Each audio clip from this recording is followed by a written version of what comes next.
खुदावंद यीशु मसीह के मुबारक और जलाली नाम में आप सबकी सलामती हो। आज हम खुदावंद के कलाम में से सीखेंगे हयात अब्दी के लिए क़यामत।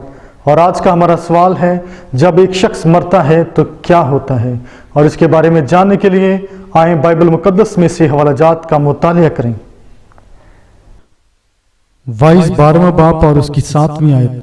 और खाक खाक से जा मिले जिस तरह आगे मिली हुई थी, और रूह खुदा के पास जिसने उसे दिया था वापस जाए।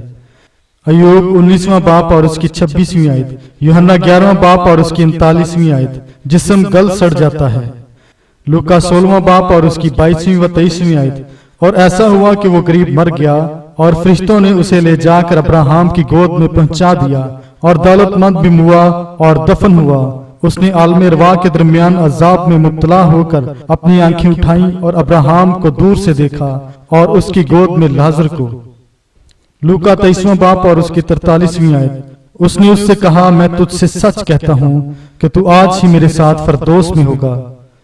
लूका 23वां बाप और उसकी 46वीं आयत। यीशु ने अपनी रूह खुदा के हाथ में सौंपी।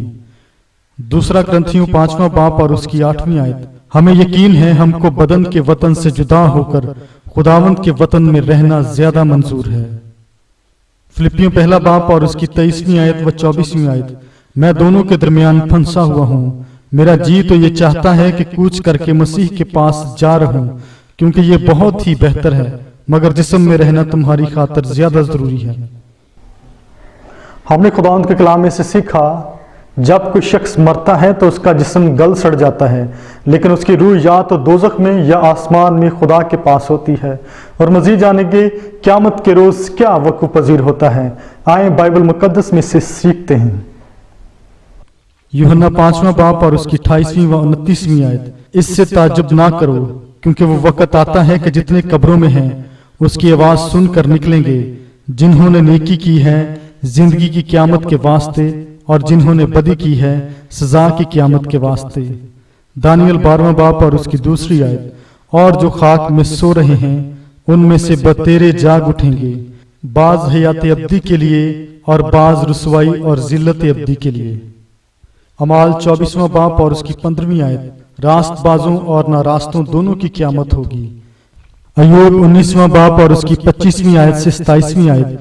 और मैं जानता हूं कि मेरा मुखलसी देने वाला जिंदा है, और आखिरकार वो जमीन पर खड़ा होगा, और अपनी खाल के इस तरह बर्बाद हो जाने के बाद भी मैं अपने इस जिस्म में खुदा को देखूंगा, जिसे मैं खुद देखूंगा और मेरी ही आंखें देखेंगी, ना कि बेगाना की। मेरे गुर्दे मेरे अंदर फना हो गए हैं। यूहन्ना 6वां बाप और उसकी 40वीं आयत। क्योंकि मेरे बाप की मर्जी ये है कि जो कोई बेटे को देखे और उस पर ईमान लाए हमेशा की जिंदगी पाए, और मैं उसे आखिरी दिन फिर जिंदा करूं। मुकाशवा 20 बाप और उसकी 13वीं आयत। और समुंदर ने अपने अंदर के मुर्दों को दे दिया। पहला ग्रंथियों 6वां बाप और उसकी 14वीं आयत। और खुदा ने खुदावंद को जिलाया, और हमको भी अपनी कुदरत से जिलाएगा। हमने खुदावंद के कलाम में से सीखा, आखिरी दिन खुदा अपनी कुदरत को इस्तेमाल करेगा और सब लोगों के मुर्दा जिस्मों को जिंदा करेगा। और मजीद जानेंगे उन गैर ईमानदारों का क्या होगा जिन्होंने खुदा के निजात बख्श फजल को रद्द किया। और इसके बारे में सीखते हैं खुदावंद के कलाम में से। मरकस 16वां बाप और उसकी 16वीं आयत। जो ईमान नहीं लाता वो सजा पाएगा। मत्ती 25 बाप और उसकी 41वीं व 46वीं आयत। फिर वो बाएं तरफ वालों से कहेगा, आए मलाउनो, मेरे सामने से उस आग में चले जाओ जो अबलीस और उसके फरिश्तों के लिए तैयार की गई है, और ये हमेशा की सजा पाएंगे। मुकाशवा 20 बाप और उसकी 15वीं आयत। और जिस किसी का नाम किताब हयात में लिखा हुआ ना मिला वो आग की झील में डाला गया। लूका 16वां बाप और उसकी 23वीं व 24वीं आयत। उसने आलमे अरवाह के दरमियान अजाब में मुब्तला होकर अपनी आंखें उठाई और अब्राहम को दूर से देखा और उसकी गोद में लाजर को। उसने पुकार कर कहा, आए बाप अब्राहम, मुझ पर रहम करके लाजर को भेज के अपनी उंगली का सिरा पानी में भिगोकर मेरी जुबान तर करे, क्योंकि मैं इस आग में तड़पता हूँ। मत्ती 22वां बाप और उसकी 10वीं आयत से 13वीं आयत। शादी की ज़ियाफत की तमसील में यीशु सिखाता है कि जो खुदा के फजल को रद्द करते हैं वो अंधेरे में फेंके जाएंगे, जहां रोना और दांत पीसना होगा। यसाया 66 बाप और उसकी 24वीं आयत। उनका कीड़ा ना मरेगा और उनकी आग ना बुझेगी और वो तमाम बनी आदम के लिए नफरती होंगे।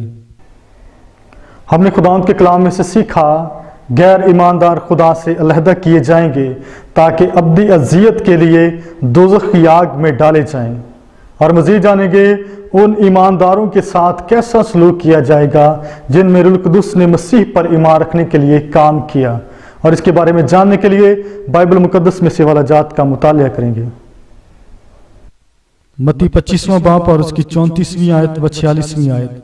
उस वक्त बादशाह अपनी दाहिनी तरफ वालों से कहेगा, आओ मेरे बाप के मुबारक लोगो, जो बादशाही बनाए आलम से तुम्हारे लिए तैयार की गई है उसे मीरास में ले लो। फिर रास्तबाज जाएंगे हमेशा की जिंदगी के लिए। पहला तस्सलुनीकियों 4 बाब और उसकी 17वीं आयत। हम हमेशा खुदा के साथ रहेंगे। ज़बूर 23 और उसकी 6 आयत। मैं हमेशा खुदावंद के घर में सुकूनत करूंगा। हमने आज के कलाम में से सीखा ईमानदारों को मसीह अपने साथ आसमान पर ले जाएगा ताकि वो हमेशा तक उसके साथ सुकूनत करें। हमने खुदावंद के कलाम में से पढ़ा, सुना और सीखा। मेरी दुआ है इस कलाम के वसीला से खुदावंद आप सबको बरकत दे। आमीन।